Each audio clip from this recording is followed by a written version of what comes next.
and 365 days or more in last 4 previous years. इन दोनों में से कोई एक भी पूरी होती है तो क्या हो जाता है, कोई पर्सन रेसिडेंट इंडिविजुअल है ना। उसके बाद एडिशनल, अगर रेसिडेंट है तो एडिशनल कंडीशंस चेक करते हैं। एडिशनल कंडीशंस क्या है? Resident in India for at least 2 previous year in last 10 previous years and 730 days or more in the last 7 previous years.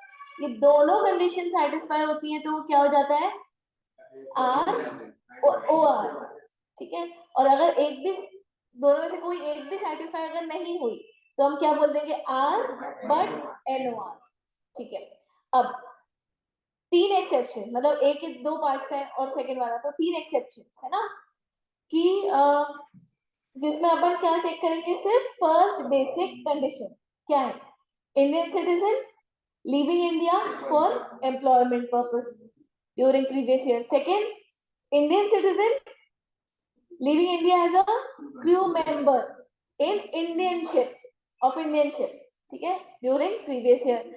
और थर्ड वाले में अपन एक चार्ट बनाया था, ठीक है, कि इंडियन सिटीजन या पर्सन ऑफ इंडियन ओरिजिन जो कि बाहर है एंड वो विजिट कर रहा है इंडिया, ठीक है, और उसकी जो टोटल इनकम है एक्सेप्ट फॉरेन सोर्स इनकम, अगर वो 15 लाख तक है, ठीक है, तो हम क्या चेक करेंगे, ओनली फर्स्ट बेसिक कंडीशन। वो पूरी नहीं हुई तो क्या हो जाएगा, नॉन रेसिडेंट, ठीक है।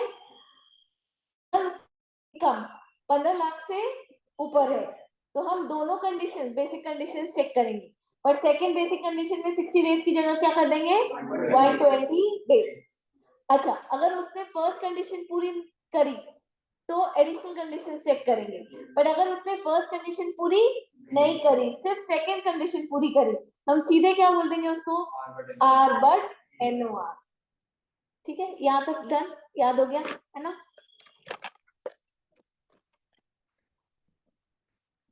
चलो नोट लिखो एक, एक्सेप्शंस के बाद वाला ही नोट है ना। ये सब कुछ मैंने नोट्स में इंक्लूड किया हुआ है, जो तुम लोग के नोट्स मैंने दिए हैं वो मॉड्यूल बेस्ड है। मॉड्यूल को ही बस मैंने पॉइंटर्स में करके सिंपल लैंग्वेज में किया हुआ है, दैट्स इट, है ना। पर शॉर्ट नोट्स में अपन साथ साथ में पूरे बनाते जाएंगे, ठीक है। तो लिखो, नोट लिखो, इन केस ऑफ इंडियन सिटीजन, रचित को अगर ऑनलाइन आना है तो उसको बता दो।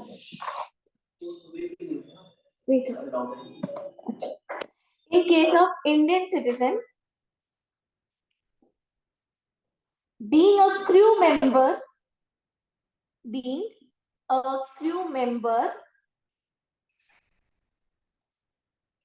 of foreign bound ship, क्या लिखोगे, of foreign bound ship, foreign bound ship के ब्रैकेट में लिख लो।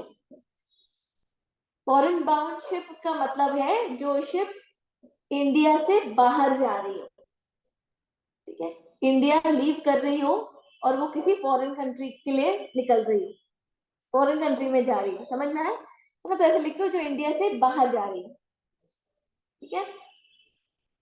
Foreign bound ship leaving India,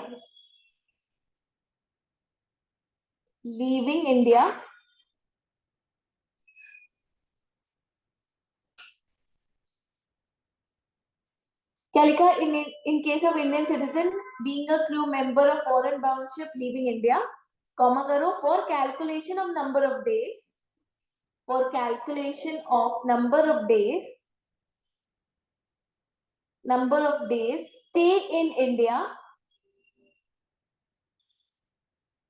stay in India, following time will be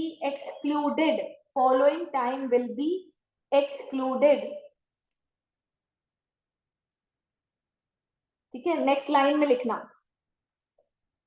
वो क्या बोल रहा है कि इंडिया का जब स्टे निकालोगे, स्टे इन इंडिया कैलकुलेट करोगे तो इस टाइम पीरियड को एक्सक्लूड कर देना, ठीक है।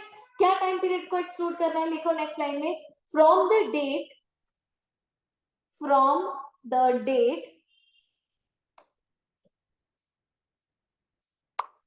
entered into from the date entered into continuous discharge certificate, continuous discharge certificate.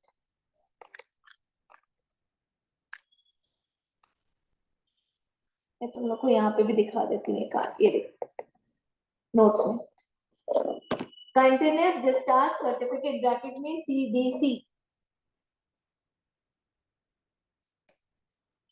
in respect of joining the ship, in respect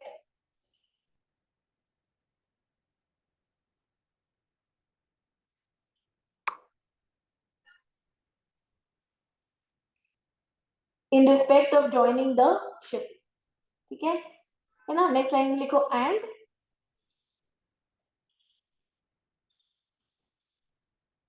ending on the date ending on the date entered in the CDC, continuous discharge certificate है ना, CDC in respect of signing off the ship, in respect of signing off the ship.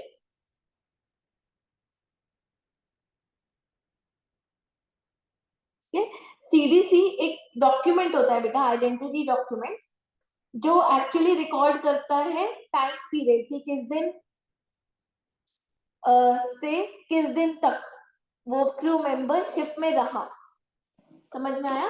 तो क्या होता है ना कि जैसे मान लो कि फॉरेन बाउंड शिप है, अब मुंबई पोर्ट से कोई इंसान उसमें चढ़ गया, ठीक है, अब वो शिप जा तो रही है फॉरेन में, ऑस्ट्रेलिया जा रही है मान लो, ठीक है, पर वो पहले मुंबई पोर्ट से गोवा पोर्ट गई, फिर गोवा पोर्ट से ऑस्ट्रेलिया गई, ठीक है, या मुंबई से पहले कोलकाता पोर्ट में रुकी फिर वहां से गई, तो कोलकाता तक तो इंडिया चल रहा है ना, तो कब से कब तक काउंट करेंगे? तो वो बोलेंगे ज्यादा दिमाग मत लगाओ, CDC एक डॉक्यूमेंट है ना, तो ज्वाइनिंग ऑफ शिप वाली जो डेट CDC में एंटर हुई है, वहां से लेकर जिस दिन CDC में साइन ऑफ वाली डेट होगी, वहां तक का पीरियड एक्सक्लूड कर देना कि इतना पीरियड इंडिया में वो नहीं रहा, ठीक है, बाकी का पीरियड वो इंडिया में रहा। समझे कि नहीं समझे? समझ गए हो क्या? डाउट है?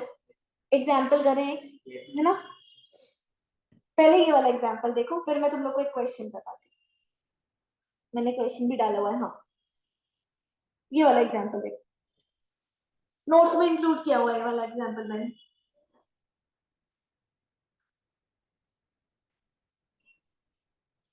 Deepak, an Indian citizen who works as a crew member according to his CDC, he joined the ship on 1st February 2023 and signed off on August 31st 2023. The ship embarked on its voyage मतलब वो निकल रही है ना, from India on February 5, 2023. वो ship India छोड़ के गई 5th को, बट बेटा CDC में कौन सी डेट डली है? 1st February डली हुई है ज्वाइनिंग ऑफ शिप, तो 1st February से 31st अगस्त वो इंडिया में नहीं रहा, ऐसा मानेंगे। समझ में आया क्या? ठीक है, 1st February भी इंक्लूड करेंगे, 31st अगस्त भी इंडिया में नहीं काउंट होगा। क्लियर है? ठीक है, एंड रिटर्न 25 अगस्त को वो शिप रिटर्न में आई, बट CDC में साइन ऑफ की डेट क्या डली हुई है? 31 अगस्त। ठीक है, देखो, the period from 1st February 2023 to 31st August 2023 will not be counted in calculating Deepak's period of stay in India. इसको पीरियड ऑफ स्टे से एक्सक्लूड करेंगे। समझ में आया? ये पीरियड क्या करना है हमको? इंडिया के स्टे से एक्सक्लूड। समझे? ठीक है, this ensure that the time he spends working on the ship, मतलब वो शिप में तो चढ़ गया ना, अब शिप को निकलने में टाइम लगता है बेटा, ट्रेन की तरह नहीं होती है वो कि बैठे और 1 घंटे में निकल गई, ठीक है, तो शिप पे चढ़ गया है ना, ज्वाइन कर लिया उसने शिप, तब से ऐसा माना जाएगा कि वो इंडिया में नहीं है। समझ गए क्या? ठीक है, क्लियर हुआ ये? चलो, तुम लोग के नोट्स में ही मैंने मॉड्यूल का एक क्वेश्चन डाला हुआ है, क्वेश्चन नंबर 1 आनंद वाला। जी हाँ, अभी रिपीट कर दूंगी बेटा। चलो अब मैं रिपीट कर ही देती हूँ, बट फटाक से लिखना। From the date entered into continuous discharge certificate CDC in respect of joining of the ship and ending on the date entered in the CDC in respect of signing of the ship.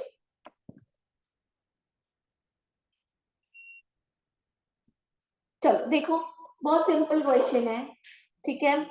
Mister आनंद है, Indian citizen है। अच्छा, ये वाला जो explanation था, है ना, ये रूल जो था,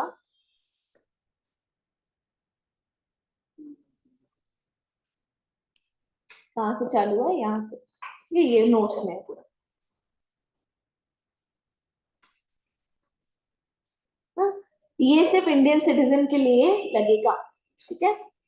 Mr. Anand is an Indian citizen and a crew member of the crew of a Singapore bound Indian ship. Indian ship है पर सिंगापुर जा रही है, ठीक है। Engaged in the carriage of passengers in international traffic departing from Chennai port on 6 June.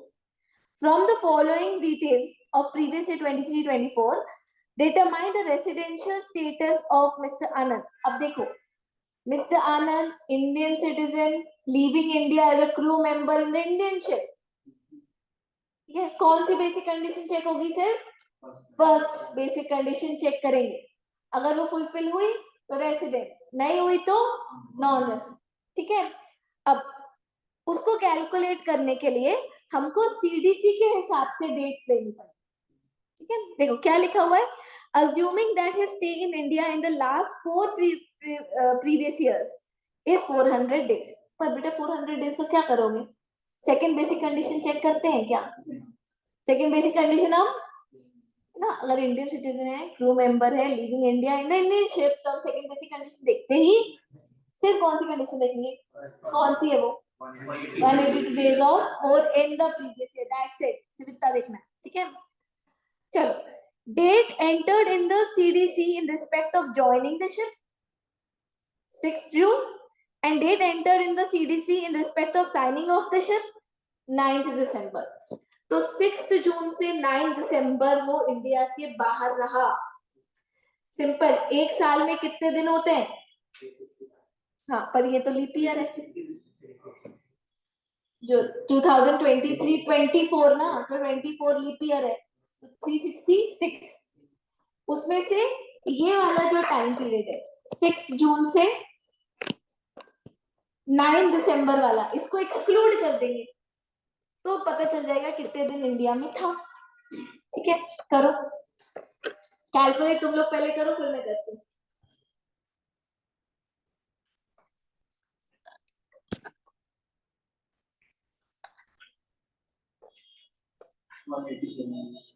Excluded 187 days exclude होंगे, बाकी लोग मुझे बताओ।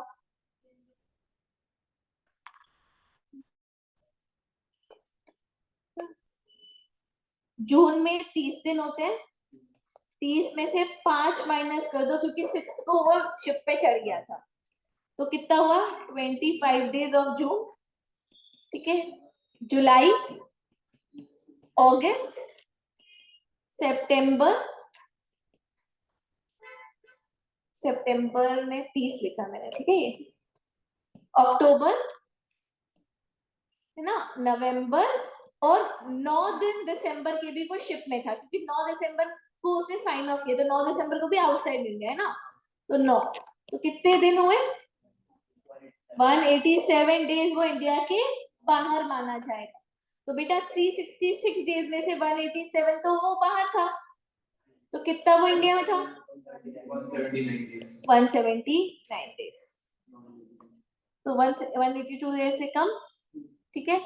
पहले क्या कैसे शो करोगे? अच्छा, इसको पहले आप नंबर ऑफ डेज का कैलकुलेशन दिखा देना, ठीक है, कि from the period of 6 June to 9 December will be excluded from the stay in India. Number of days stay in India. ठीक है, तो 6 जून से 9 दिसंबर कितने डेज हो रहे हैं? 187. ठीक है, तो number of days stay in India will be 366 minus 187. ठीक है, उसके बाद लिखना since he is Indian citizen, crew member of the Indian ship leaving India in the previous year, only first basic condition will be checked. And he is not satisfying the first basic condition, hence he is non-resident. लिख पाओगे इसका answer? लिख के दिखा दोगे मुझे कल? इसको कर लो टिक, है ना? इसको आंसर लिख के लाना।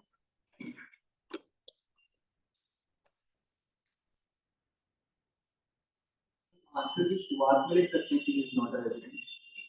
कर सकते हो, ठीक है, फिर उसको एक्सप्लेन चलेगा।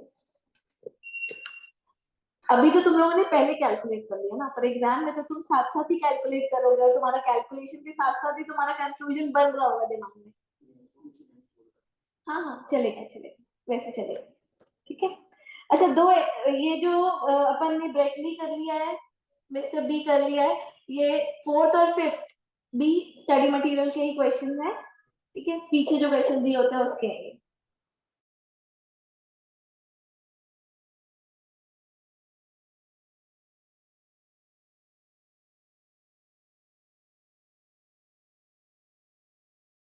ठीक है, बहुत Ram then left India on 22nd September 2023 for the first time to work as an officer in the company in Germany. Indian citizen leaving India for employment purpose outside India.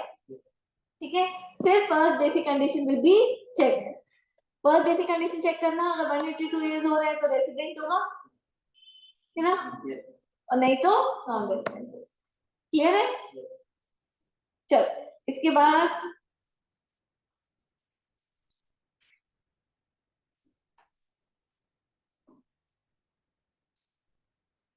Mr. Day, residing in US since 1990, visits India for 30 days every year. ठीक है, he came back to India on 1/4/2022 for permanent settlement. Permanent settle हो गया वो India में आकर। अब क्या करना है? विजिट करने थोड़ी आया है, इंडिया में आकर सेटल हो गया 22 को। कौन से प्रीवियस ईयर का कैलकुलेट कर रहे हो? 23-24 में इंडिया से बाहर गया ही नहीं, पूरा यही था, ठीक है। तो क्या है? रेसिडेंट है, 182 डेज वाली कंडीशन पूरी कर रहा है, रेसिडेंट है। ऑर्डिनरी रेसिडेंट है कि नहीं है ये चेक करके बताओ मुझे। अगर वो रेसिडेंट है ये चेक पता चल गया ना? कोई डाउट है? तान्या पक्का समझ में आ गया? वो 23-24 में बाहर गया ही नहीं बेटा, वो 1 अप्रैल 22 को ही इंडिया आ गया था परमानेंट यहीं पे सेटल होने के लिए, ठीक है। तो वो 22-23 भी पूरा यहीं पे था। सेकंड बेसिक कंडीशन चेक करके, सेकंड बेसिक कंडीशन नहीं सॉरी, एडिशनल कंडीशन चेक करके बताओ कि वो ओआर है कि एनओआर है। कैसे? तो प्रीवियस ईयर इसको करते हैं सॉल्व, पूरा फॉर्मेट के साथ करें। चलो, कल जो टेबल बनवाया था वो बनाओ जल्दी से। दो बेसिक कंडीशंस लिखो, सैटिस्फाइड अनसैटिस्फाइड लिखेंगे और फिर एडिशनल कंडीशंस चेक करें।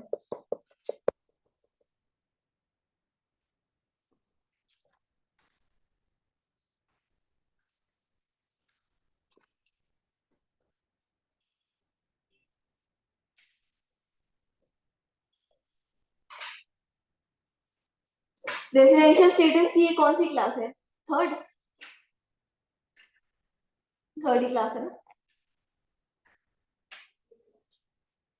हाँ बेटा, ये जो एडिशनल कंडीशन है इसमें जो लास्ट एंड प्रीवियस ईयर्स बोले हैं वो प्रीवियस ईयर के इमीडिएटली प्रीवियस ईयर, हाँ इमीडिएट प्रीसीडिंग प्रीवियस ईयर, मतलब इस असेसमेंट ईयर के लास्ट एंड प्रीवियस ईयर नहीं, इस प्रीवियस ईयर के पहले के 10।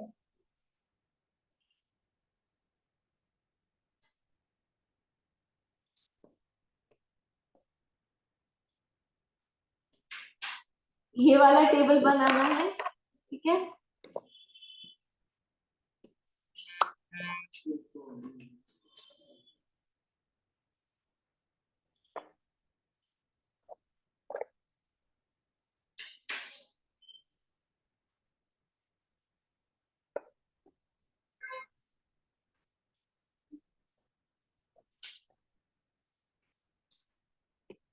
अस्सी का नाम,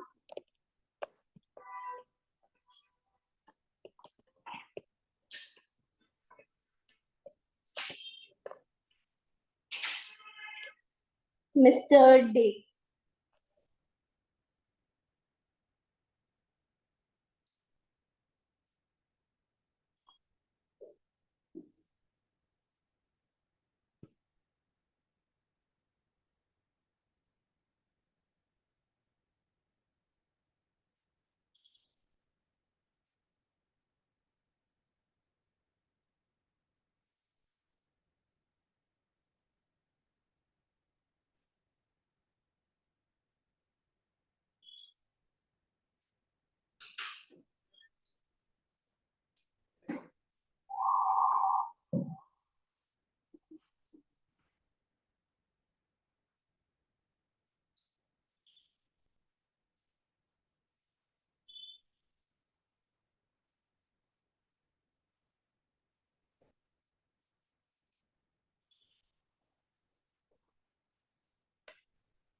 Six days darling.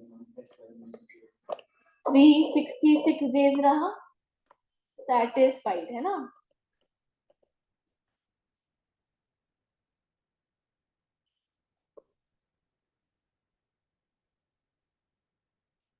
Three sixty six days, second basic condition ऐसे चेक करने की नीड ही नहीं है, जब पहली पूरी हो गई है तो वो रेसिडेंट है। पर अगर चेक करनी पड़े तो 366 डेज, और 4 प्रीवियस ईयर्स में बेटा पिछले साल भी वो पूरे साल इंडिया में था, 1 अप्रैल 22 को ही वहां गया था, तो प्रीवियस ईयर 23-24, उसके प्रीवियस ईयर 22-23 पूरा साल था 22-23 में, और उसके पहले वो हर साल 30 दिन के लिए आता था, 30-30 और 30 कितने हुए?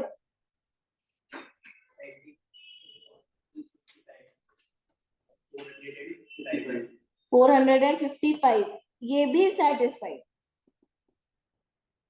तो ये रेसिडेंट तो है, हमको एडिशनल कंडीशंस चेक करनी है बेटा इसके लिए। अब मुझे बताओ प्रीवियस ईयर 22-23 में क्या वो रेसिडेंट था? बेटा प्रीवियस ईयर 22-23 में वो 1 अप्रैल 22 को परमानेंटली इंडिया आकर सेटल हो गया, मतलब वो 22-23 में पूरे 365 डेज इंडिया में रहा, फर्स्ट बेसिक कंडीशन पूरी, तो वो रेसिडेंट था।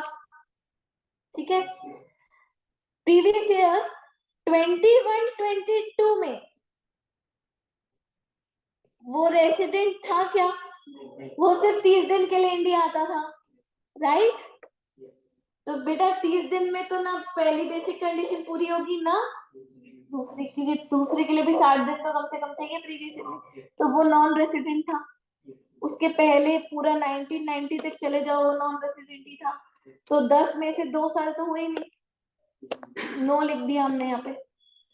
ठीक है, अब अगर एक भी नो हो गई, या तो एंड लगा है ना बीच में, है ना, 730 डेज अगर हो भी गए तो भी ये तो नो हो गई ना, तो वो क्या बन गया? आर नॉट सेटिस्फाइड लिख देंगे,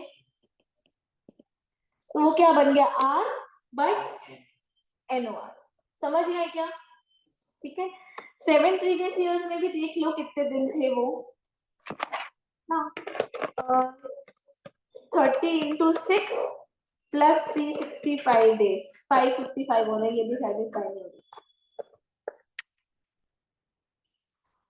पिछले साल 365 डेज और उसके पहले के 6 साल में सिर्फ 30 दिन हर साल, है ना। तो कोई भी सेटिस्फाई नहीं हो रही है एडिशनल कंडीशन, वो क्या है? Are but NOR। कंक्लूजन लिख के खत्म करो इसको।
डन, आगे बढ़े।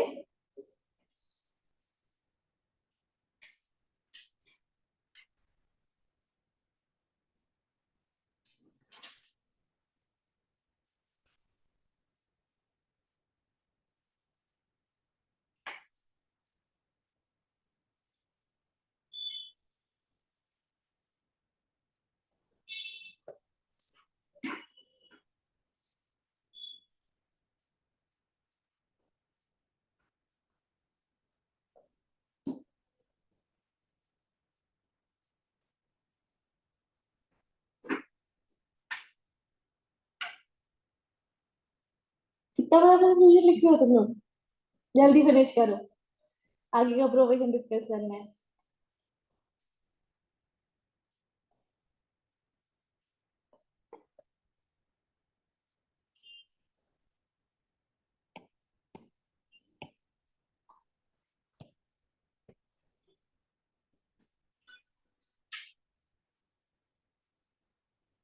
हो गया, डन, कंफ्यूजन लिख लिया ना सबने।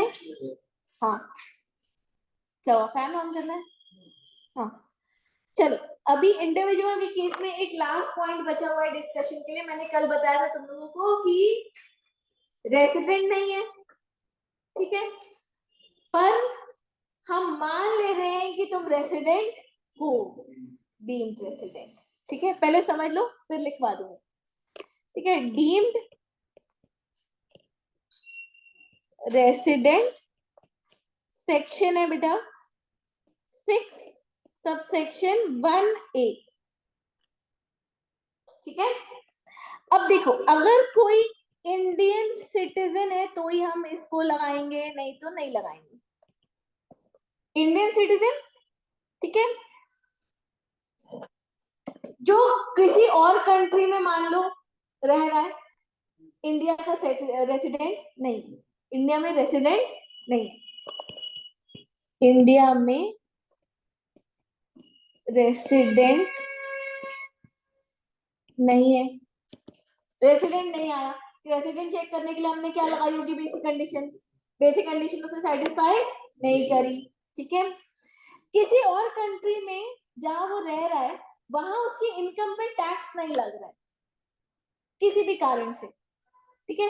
अब वो ये कारण हो सकता है कि वो उस कंट्री का रेसिडेंट है जहाँ पे टैक्स लगता ही नहीं है, या वहां पे डोमिसाइल है, डोमिसाइल का मतलब होता है वहीं पर परमानेंटली बेस्ड है, रह रहा है, ठीक है, तो वहां पर तो टैक्स लगता ही नहीं है, मान लो, ठीक है, जैसे कि दुबई, है ना, दुबई में टैक्स नहीं लगता, अब वो दुबई में रह रहा है, वहां पे उसकी इनकम पे टैक्स नहीं लग रहा है, तो इंडिया में रेसिडेंट है ना, और किसी और कंट्री में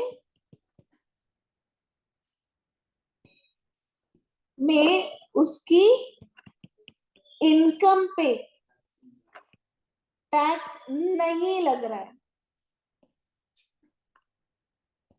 ठीक है ना, और ऐसी वो कौन सी इनकम कमा रहा है बेटा अगर उसकी net total income more than 15 lakhs है, ठीक है, देखो, but excluding foreign source income, वो जो अपन ने वहां पर भी पढ़ा, एक्सक्लूडिंग फॉरेन सोर्स,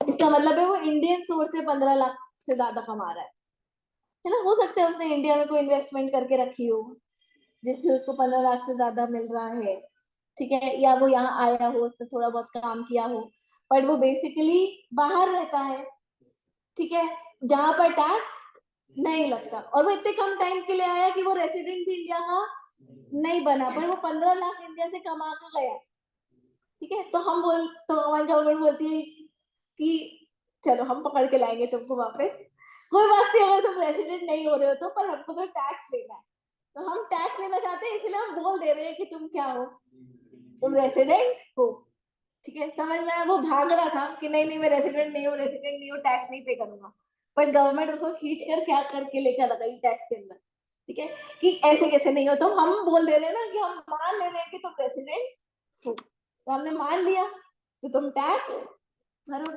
समझ में, हाँ कोई बात नहीं, अभी अपन पढ़ेंगे कि कौन से वाले रेसिडेंशियल स्टेटस में कौन कौन सी इनकम टैक्सेबल होती है, वो स्कोप ऑफ इनकम में कवर होगा। ठीक है, उसको हमने डीम्ड रेसिडेंट मान लिया, पर कौन सा वाला रेसिडेंट माना? Resident but not ordinarily resident. ठीक है, तो जब अपन स्कोप ऑफ इनकम डिस्कस करेंगे तो हम ये डिस्कस करेंगे कि रेसिडेंट ऑर्डिनरी रेसिडेंट के हाथ में कौन कौन सी इनकम इंडिया में टैक्सेबल होगी, रेसिडेंट नॉट ऑर्डिनरी रेसिडेंट के हाथ में इंडिया में कौन कौन सी इनकम टैक्सेबल होगी, और नॉन रेसिडेंट के हाथ में इंडिया में कौन कौन सी इनकम टैक्सेबल होगी। समझ में आया? तो वो अभी थोड़ा सा डिस्कशन उसके लिए बचा के रख। ठीक है, तो ऐसे पर्सन को क्या मान लिया हमने? आर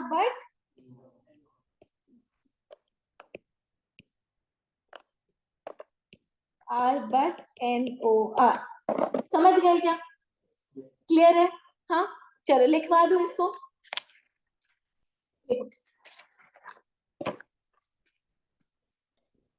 हेडिंग डाल लेना, deem resident section 6(1)(a).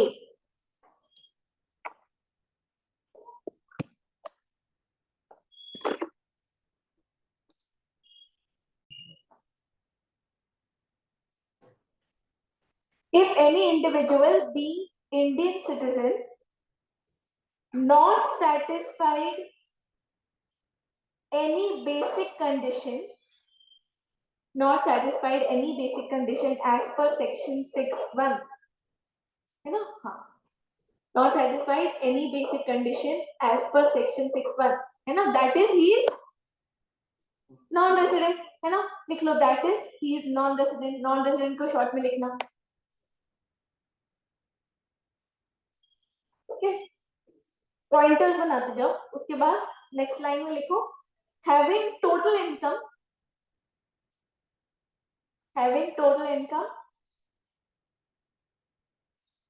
more than 15 lakhs। having total income more than 15 lakhs, bracket में क्या लिखोगे? excluding foreign source income।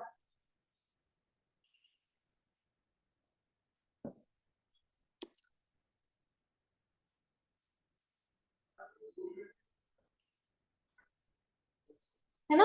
उसके नेक्स्ट पॉइंट में लिखो, shall be deemed to be resident in India। Bracket में लिख लेना R but NOR, shall be deemed to be resident in India। Bracket में R but NOR।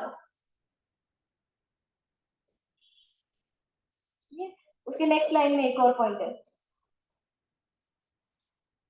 एक कंडीशन और थी ना कि कोई और कंट्री में उसकी इनकम पे टैक्स नहीं लग रहा है, तभी हम क्या मानेंगे? उसको रेसिडेंट मानेंगे ना। लिखो, if he is, next point बना के लिख लेना, if he is not liable to tax, if he is not liable to tax in any other country, if he is not liable to tax in any other country by reason of residence, or domicile।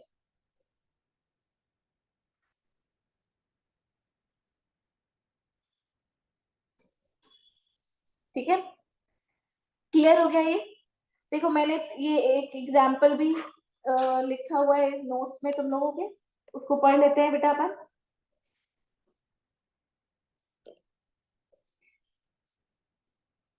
Mr. Arjun, an Indian citizen who works in the country with no income tax.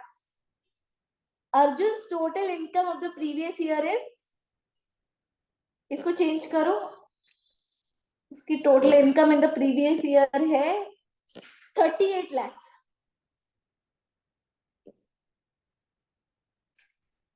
Twenty की जगह 38 correction कर लो यहाँ पे। 20 lakhs उसकी India से,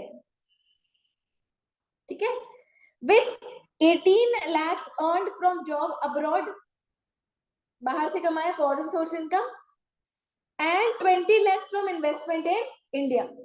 ठीक है, foreign source को हटा के बाकी कितनी है 20 लाख, तो उसकी 15 लाख से ज्यादा है.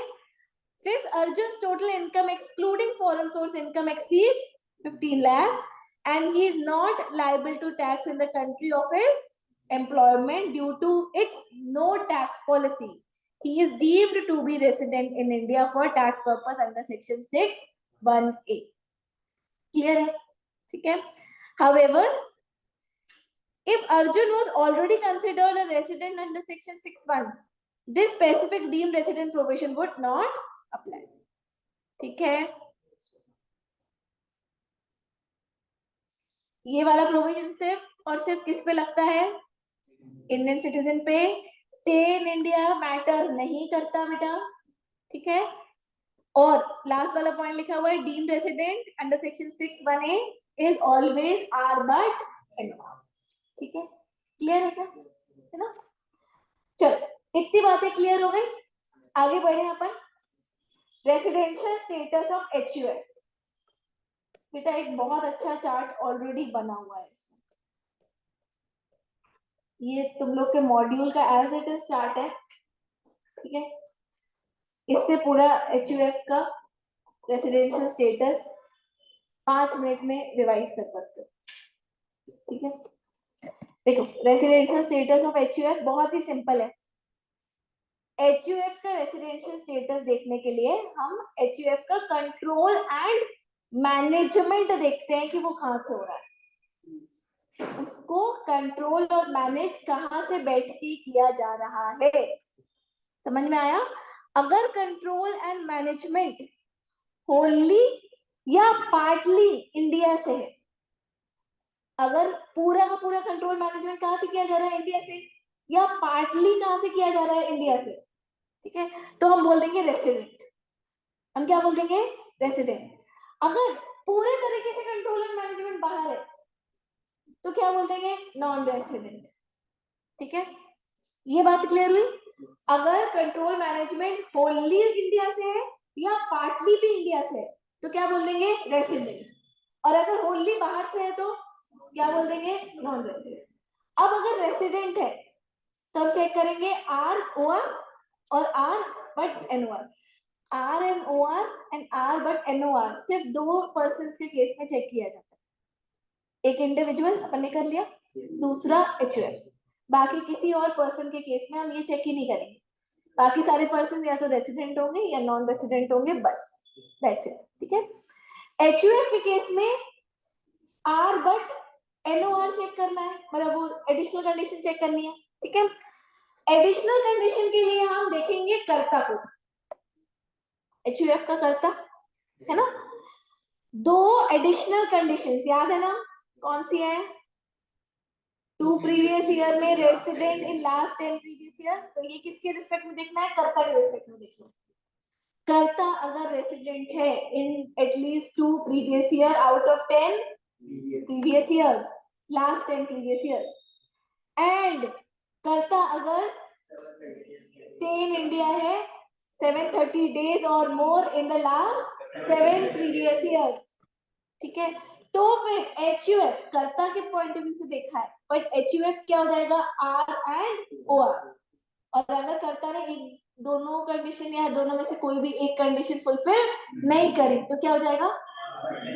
R but NOR. समझ गए? ठीक है. इतना सिंपल है, बस यही है. समझ गए क्या? अच्छा, ये एक्सप्लेनेशन भी दिया हुआ है यहाँ पर. मैं तुम लोग को एक छोटा सा चार्ट नोटबुक में बना दूंगी, क्योंकि अगर तुम लोग नोट से रिवाइज नहीं कर रहे हो तो नोटबुक से कर पाओ, पर पहले इससे देख लो पूरा. ठीक है. ये तो वही लिखा हुआ है कि कहाँ से चालू हुआ? यहाँ से है ना. देखो रेसिडेंट HUF में क्या है कि भैया कंट्रोल और मैनेजमेंट होली और पार्टली विद इन इंडिया है तो रेसिडेंट. अगर होली आउटसाइड इंडिया है तो नॉन रेसिडेंट. ठीक है. अब कंट्रोल एंड मैनेजमेंट देखते हैं. कंट्रोल एंड मैनेजमेंट मतलब की डिसीजन मेकिंग कहां पर बैठ के की जा रही है? Day to day decision making, छोटी मोटी नहीं. ठीक है. जो मेन डिसीजन मेकिंग है वो कहां पर बैठ के की जा रही है? ठीक है. 2 सिनेरियोस दिए हुए हैं, जल्दी से पढ़ो, रीड करो. पेज नंबर 4 में पेज नंबर 4 के 2 सिनेरियोस रीड करो.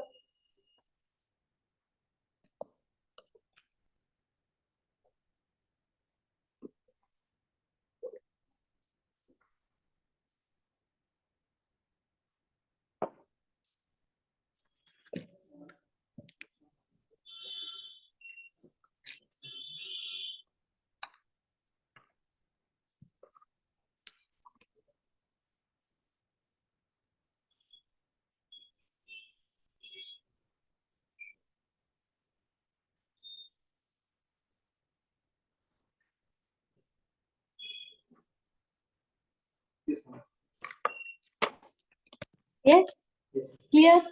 ठीक है, कंट्रोल मैनेजमेंट एक्सप्लेन किया हुआ है. देखो, the term refers to the highest level of decision making authority, not routine operational activity carried out by the employees or agent. ठीक है, जो highest level decision making है वो कहाँ हो रही है? Main decision making. ठीक है, de facto control, it signifies actual control and management practice rather than merely possessing the right to control or manage. हो सकता है कि right to control and management नाम बस के लिए किसी और को दिया हुआ है, बट एक्चुअल डिसीजन मेकिंग कोई और करता है. ठीक है, कि फादर ने बेटे को बोल दिया कि नहीं नहीं तुम ही बॉस हो, तुम ही डिसीजन मेकिंग करोगे, बट एक्चुअल चलती किसकी है? फादर की. ठीक है, तो हमको ये नहीं देखना कि बेटा कहाँ पे बैठा हुआ है, हमको देखना है फादर कहाँ बैठे हुए, क्योंकि फादर ही एक्चुअल डिसीजन मेकिंग कर रहे हैं. भले नाम के लिए राइट किसको दिया हुआ है? बेटे को. या कभी कभी टैक्स एवेजन करने के लिए भी करता यहाँ बैठा है, बट उसने बोला कि नहीं नहीं मैं तो बेटे को राइट दिया हुआ है, वो डिसीजन ले रहा है बाहर से, तो एचयूएफ क्या हो गया? नॉन रेसिडेंट, तो इंडिया से जितना भी पैसा कमा रहे हो उस पर टैक्स मत लो. ठीक है, बट नहीं, यहाँ पे एक्चुअल अंदर घुस के देखना पड़ेगा कि एक्चुअल किसकी चल रही है. समझ में आया? क्लियर है? Factual control. ठीक है, देखो, physical location of the business activity does not determine the place of control or management. It's where the strategic decisions are made that counts. है ना? Physical presence family की कहीं भी हो मैटर नहीं करती. ठीक है, जो मेन डिसीजन मेकिंग कर रहा है वो कहाँ पे रिसाइड कर रहा है वो मैटर करता है. समझ गए क्या? ठीक है, देखो, the family having a house in India does not automatically make its control center unless significant decisions related to HUF are made there. उनका घर है इंडिया में, ठीक है, वो कभी कभी इंडिया में भी रहते हैं, तो इसका मतलब ये नहीं है कि कंट्रोल और मैनेजमेंट इंडिया से होगा. ठीक है, the site of control may differ from the business operational site and even the registered office. ठीक है, it's about where the head and the brain of the entity reside. जो decision ले रहा है वो कहाँ रह रहा है वो मैटर करता है. समझ में आया? ठीक है, अब अगर मान लो कर्ता डिसीजन ले रहा है और कर्ता यूएसए में बसा हुआ है, तो यूएसए में डिसीजन लिए जा रहे हैं. समझ में आया क्या? ठीक है, तो यही था, है ना, एचयूएफ के केस में. उसके बाद आरओआर एंड आरएनओआर अपन ने डिसाइड किया. उसके लिए अपन ने कर्ता के दो कंडीशंस चेक किए. ठीक है, अगर दोनों कंडीशंस फुलफिल हुए तो आरओआर, अगर एक आइदर और बोथ द कंडीशंस फुलफिल नहीं हुआ तो आरएनओ. बस इतना ही. क्लियर है क्या? है ना? चलो, इसका एक क्वेश्चन भी है. हाँ, मॉड्यूल का एक क्वेश्चन है, जल्दी से देखो, करते हैं.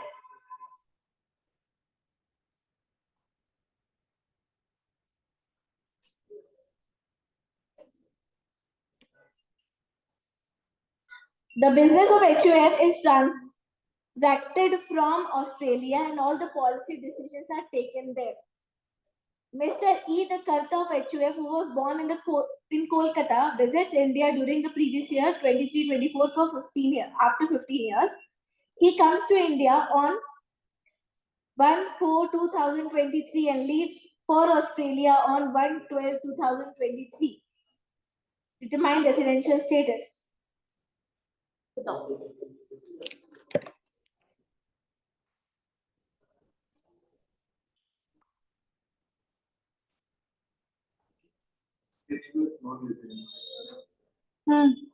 बाकी लोग अपना व्यू दे दो, फिर डिस्कस करते हैं. ठीक है, कृष्णा ने अपना व्यू दिया है. अभी मैंने बताया नहीं है कि वो सही है कि नहीं।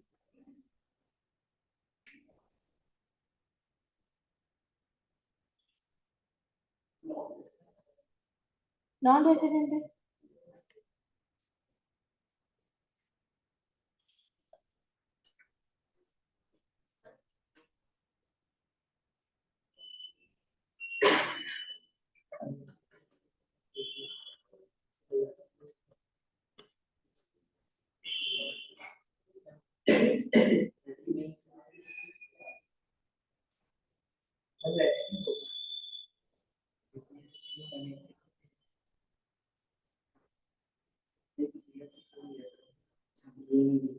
मुझे सिर्फ HUF का पूछ रही हूँ मैं बस। HUF क्या है? Non resident. क्योंकि बेटा पहली लाइन में क्या लिखा है कि business transacted from Australia and policy decisions are taken there. Australia में लिए जा रहे हैं डिसीजंस, तो कंट्रोल एंड मैनेजमेंट कहाँ पर है? ऑस्ट्रेलिया में, है ना। कर्ता का रहना या नहीं रहना वो तो एडिशनल कंडीशन थी। रेसिडेंट और नॉन रेसिडेंट देखने के लिए तो सिर्फ क्या देखना है? Control and management of HUF, वो ऑस्ट्रेलिया में है, तो HUF इज नॉन रेसिडेंट। अगर मैं पूछूं मिस्टर ई का बताओ, चलो उसका इंडिविजुअल ही बताओ, वो एक इंडिविजुअल भी तो है, ठीक है। हाँ, अब मिस्टर ई का कैलकुलेट कर लो जल्दी से, क्योंकि वो क्वेश्चन दोनों का पूछ रहा है ना, मिस्टर ई का अलग पूछ रहा है, HUF का अलग पूछ रहा है। पॉलिसी डिसीजंस जो थे तो ऑस्ट्रेलिया और इंडिया में दोनों के लिए जा रहे थे, तो रेसिडेंट है, क्योंकि वो क्या वर्डिंग है, ओनली और पार्टली इन इंडिया। अगर पार्टली थोड़ा सा भी इंडिया में अगर उसके डिसीजन लिए गए तो फिर वो रेसिडेंट हो, ठीक है। आ रहे रेसिडेंट है कैसे? क्योंकि कितने दिन रहा वो इंडिया में? 244 नहीं आ रहा है, 244 है, 245 है, या तो 244 245 से कोई फर्क नहीं पड़ेगा, बट ये वाली गलती हो गई अगर 181 डेज में और 182 डेज में, तो फिर दिक्कत हो जाएगी। तो प्रिसाइसली बताओ कितने दिन। हाँ, क्या था रूल? जिस दिन इंडिया आया और जिस दिन इंडिया से जा रहा है वो भी इंडिया में ही काउंट होगा। 245 डेज, ठीक है, 245 डेज के लिए था। अच्छा, उसके बाद वो बोल रहा है कि बॉर्न इन कोलकाता है but visit during previous 23 24 after 15 days, 15 years, 15 years के बाद इंडिया आया बेटा। इस साल 245 डेज रहा, 182 डेज से ज्यादा, तो रेसिडेंट है। बट क्योंकि पिछले किसी भी साल वो इंडिया में था ही नहीं, तो एडिशनल कंडीशन वो पूरी नहीं कर पाएगा, है ना, तो वो क्या बन जाएगा? R but NOR। और HUF का क्या बोलोगे? Non resident. क्लियर है? ठीक है, इसका आंसर लिख पाओगे खुद से? हाँ, इसका आंसर लिखकर मुझे कल दिखाना है।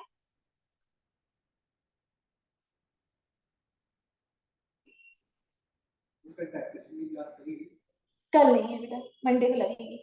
मैं फटाक से तुम लोगों को आगे का थोड़ा सा बताऊं। फर्म AOP BOI 2 मिनट में खत्म होने वाला है, ठीक है, कुछ है ही नहीं, देखो जरा,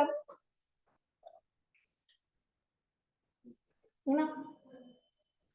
रेसिडेंट नॉन रेसिडेंट नोट्स में लिखा हुआ है, तो उतना पढ़ना समझ में आ जाएगा तुम लोगों को। उसके बाद मैंने एग्जाम्पल्स इंक्लूड किए हुए हैं। फर्म AOP BOI तीनों पर्सन्स को कवर किया है। Is deemed resident in India if the control and management of its affair are situated wholly और partly within the country. Again सिर्फ क्या देखना है? Control and management. अगर होली या थोड़ा सा भी, पार्टली भी इंडिया में है तो क्या बोल देंगे? रेसिडेंट। और अगर पूरा का पूरा कंट्रोल मैनेजमेंट बाहर है तो क्या बोल देंगे? बस फर्म AOP BOI में ROR NOR चेक नहीं करना है, सिर्फ बस इतना तो देख लिया। कंट्रोल मैनेजमेंट कहाँ है? इंडिया में है, रेसिडेंट। बाहर है, पूरा का पूरा बाहर है, non resident. That's it, finish. Clear है? ठीक है, इसके सिनेरियोज रीड करके आना।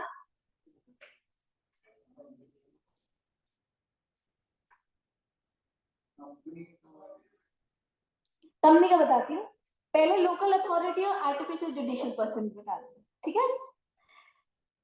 लोकल अथॉरिटी और आर्टिफिशियल जुडिशियल पर्सन में भी देख, रेसिडेंट नॉन रेसिडेंट, इतना सिंपल है। Local authority, artificial judicial person are considered resident in India if control and management of their affairs are situated wholly or partly in India. Same है ना। और अगर wholly outside India है तो बस खत्म, है ना। तो ये तो खत्म हो गया यहीं पर। अब बचा क्या, कंपनी। कंपनी का भी खत्म करके जाते हैं, ठीक है ना। देखो, criteria for company's residential status. Any company formed or registered under Companies Act of India is automatically considered a resident in India अगर वो Companies Act 2020 2013 या पहले की कोई इंडियन कंपनीज एक्ट के अंदर रजिस्टर हुई है तो वो ऑटोमेटिकली क्या है, रेसिडेंट है। रेसिडेंट नहीं मानेंगे उसको, ठीक है ना।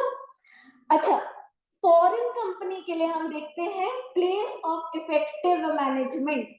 फॉरेन कंपनी भी रेसिडेंट हो सकती है, ठीक है। उसके लिए क्या देखना है अपन को, पोएम। पोएम मतलब place of effective management. Foreign company is deemed a resident if its place of effective management is in India in the relevant previous year, ठीक है। प्लेस ऑफ इफेक्टिव मैनेजमेंट ना डिटरमाइन करना पड़ता है detail में, और उसका डिटरमाइनेशन ना हमको यहाँ है ही नहीं, हमको ये फाइनल में। बेसिकली तुम लोगों को इंटर में ज्यादा फोकस इंडिविजुअल पर किया गया। कंपनी वगैरह का residential status in detail determine करना सीखोगे कहाँ पे, फाइनल में। तो ये पोएम कैसे डिटरमाइन करते हैं ये पूरा फाइनल के सिलेबस में, ठीक है। बस इतना देख लो, जो यहाँ पे लिखा हुआ है, poem refers to the place where key management and commercial decision necessary for the conduct of the business of an entity as a whole are made. वही कंट्रोल एंड मैनेजमेंट के जैसा ही, जहाँ पर की मैनेजमेंट और कमर्शियल डिसीजन लिए जा रहे हैं वहां पर हम मानेंगे कि प्लेस ऑफ इफेक्टिव मैनेजमेंट, ठीक है। समझ गए हो क्या? क्वेश्चन बता दे रही है यहाँ पे प्लेस ऑफ, हाँ बताइए क्वेश्चन, ठीक है। इसका सिनेरियोस पढ़ लो दोनों। ABC limited registered under companies act of India. अगर रजिस्टर्ड अंडर कंपनीज एक्ट है इंडिया के तो वो क्या बन गया ऑटोमेटिकली, रेसिडेंट। और अगर मान लो एबीसी लिमिटेड नहीं होगा, लिमिटेड वर्ड नहीं यूज होगा उसमें, ठीक है, बट एग्जाम्पल में लिखा हुआ है, चलो उसको इग्नोर कर देना ना। Is registered in Singapore but all its strategic decisions, board meetings, management activities are conducted from its Mumbai office. तो क्या है, poem will be in Mumbai, place of active management India में, ठीक है। Despite being a foreign company by registration, ABC Limited is considered a resident in India due to its poem being located in India. बस समझ गए क्या? ठीक है, chart बना, ये मॉड्यूल का चार्ट है, ठीक है। अपन इसको कल क्लास में HUF कल बनाना है ना अपन को, अपन छोटे छोटे चार्ट्स बना लेंगे बाकी के एसएससीज के लिए, ठीक है। देखो, is the company an Indian company? Yes, the company is a resident in India. Indian company है तो वैसे भी रेसिडेंट है, पर अगर इंडियन कंपनी नहीं है तो उसका पोएम चेक करो, ठीक है। Whether POEM of the company is in India in the relevant previous year, yes तो रेसिडेंट है, नो तो नॉन रेसिडेंट है। सिंपल है इतना, क्लियर है क्या?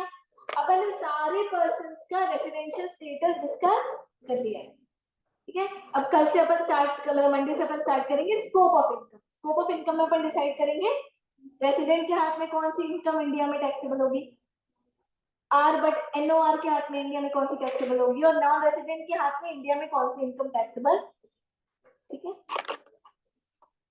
डीम्ड रेजिडेंसी हाथ में हुई, डीम्ड रेसिडेंट